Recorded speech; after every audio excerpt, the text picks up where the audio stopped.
কবে পড়েছে ধনতেরাস, কবে পড়েছে কালী পুজো, কবে পড়েছে দীপাবলি, আবার ভাইফোঁটা। এই ভিডিওতে সঠিক সময়সূচি তুলে ধরা হয়েছে। ধনতেরাস থেকে শুরু করে ভাইফোঁটা, এর মাঝে রয়েছে বিভিন্ন পুজো অর্চনা। তার সঠিক সময়সূচি এই ভিডিওতে পেয়ে যাবেন। আসুন ভিডিওর মূল পর্বে এবার যাওয়া যাক। 2024 সালে দীপাবলি পালিত হবে 2 দিন, 31শে অক্টোবর ও 1 নভেম্বর। এই দুদিন দীপাবলি উৎসব চলবে।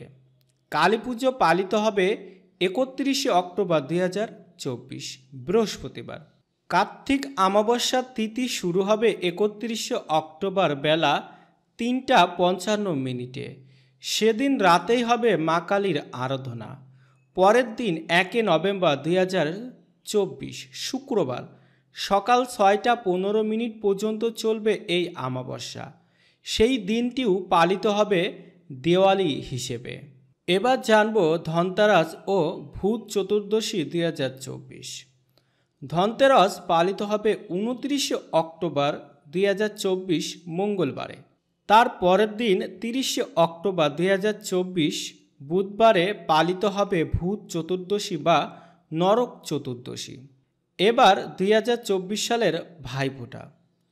গোবর্ধন পুজো পালিত হবে 2 নভেম্বর 2024 শনিবারে এবং ভাইফোঁটা বা ভাতৃদ্বিতীয়ার শুভ অনুষ্ঠান উদযাপিত হবে 3 নভেম্বর 2024 রবিবার।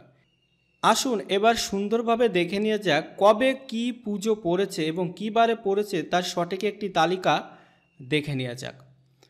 প্রথমে ধনতেরাস পড়েছে 29শে অক্টোবর 2024 মঙ্গলবার। ভূত চতুর্দশী পড়েছে 30শে অক্টোবর 2024 বুধবার। কালী পুজো পড়েছে 31শে অক্টোবর 2024 বৃহস্পতিবার।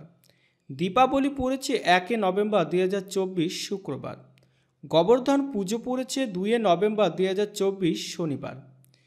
আর সর্বশেষ ভাইফোঁটা পড়েছে 3 নভেম্বর 2024 রবিবার। সবাই অনেক ভালো থাকুন, সুস্থ থাকুন। জয় শ্রীরাম।